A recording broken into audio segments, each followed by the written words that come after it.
If you're worth $1 billion, why on earth would you borrow money? Here's why.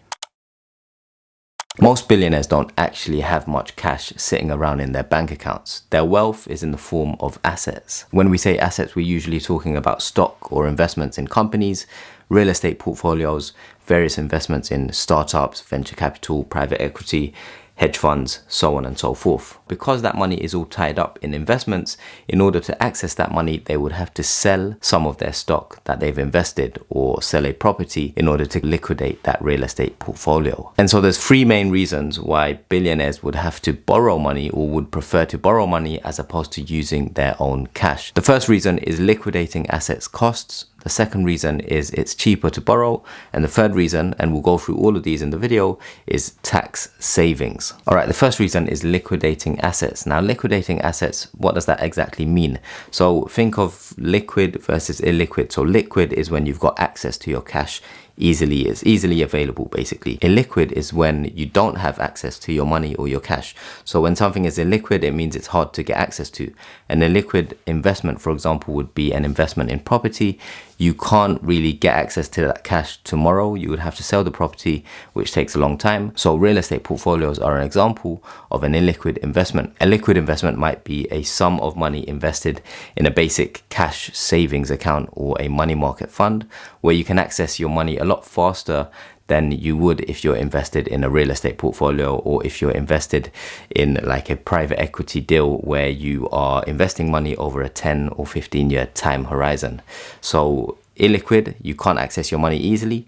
Liquid, you can get access to your money fairly easily. All right, so the biggest problem with billionaires liquidating their assets means that those assets are no longer working for them.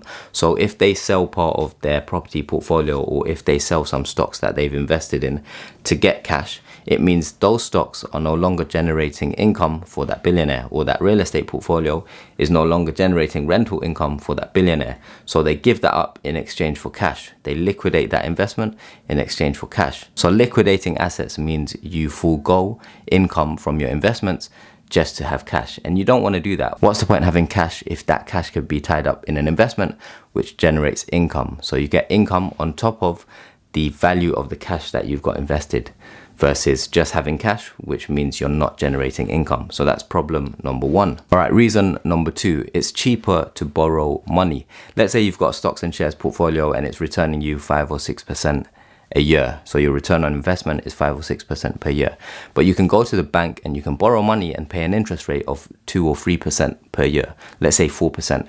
So it makes sense to go to the bank and borrow money because you're going to pay an interest rate of only 4%, as opposed to withdrawing money from your stocks and shares portfolio, because you can get a return on investment of 6% every single year.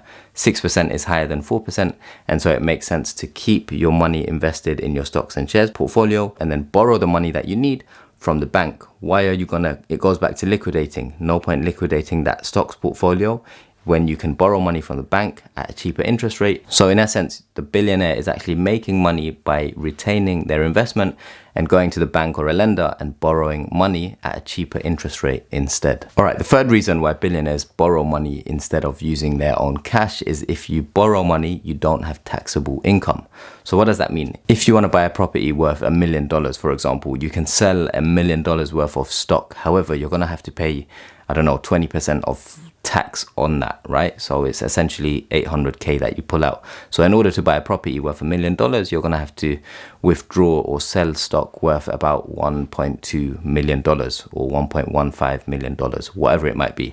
So any stock that you sell, you're going to have to pay taxes on that. However, if you go to the bank or a lender and you borrow money, you don't pay any taxes on that yet. So you don't pay any taxes immediately, right? So you're not liable to paying any taxes if you're borrowing money. And so it makes sense to borrow that money, pay a lower interest rate as opposed to your return on investment on your stocks portfolio. And that's why a lot of billionaires would borrow money in order to benefit from tax savings. On the topic of billionaires, Stanley Druckenmiller, who's a billionaire investor and hedge fund manager, has invested in today's video sponsor, Toggle. Toggle is a platform for both retail and professional investors, and it leverages AI, artificial intelligence, to help you get unique insights and invest better. Now, they've recently launched the Toggle Leading Indicator, otherwise known as the TLI, and it's basically an aggregate of all Toggle insights across 5,000 or so US stocks. They've studied the Toggle Leading Indicator throughout 2021 and observed that the indicator appears to correctly point to upside or downside risk in the broad market. They've got Toggle Pro for institutional investors or professional investors, and they've got Toggle Copilot for retail investors. Best of all, you can get 1 month of Toggle free by hitting the link in the video description down below. Now let's get back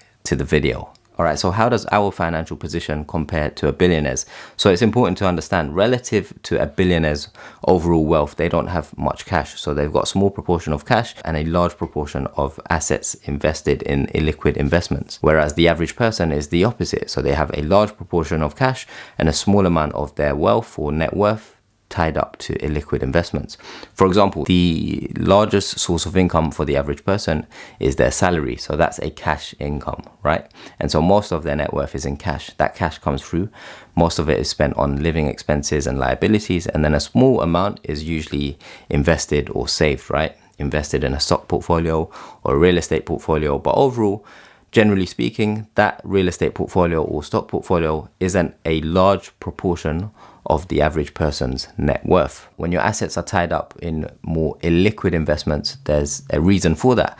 When you're investing in something that's illiquid, you get rewarded, or you're more likely to get a higher reward because you're tying up your money for a longer period of time. So for example, if you are investing in a startup, your money is going to be sunk for a good 5 or 10 years, but the prospect of that startup going and IPOing, so doing an initial public offering in 5 or 10 years, if you get in early into that investment, you're going to be rewarded handsomely for waiting it out. So that's why a lot of venture capital firms, for example, they invest in lots of startups. Startup companies are going to be taking on money and tying that money up for 5 or 10 years with the hope of exiting through an IPO, so an initial public offering, or being acquired by a bigger company. When that happens, let's say a venture capital firm invested $1 million in a startup at its beginning or when it just started, and then in 5 or 10 years they IPO, that $1 million can turn into $50 million, $100 million or more. And the reward is there because of the patience or because of the liquidity of the investment. So if you tie your money up, you're more likely to get a higher reward.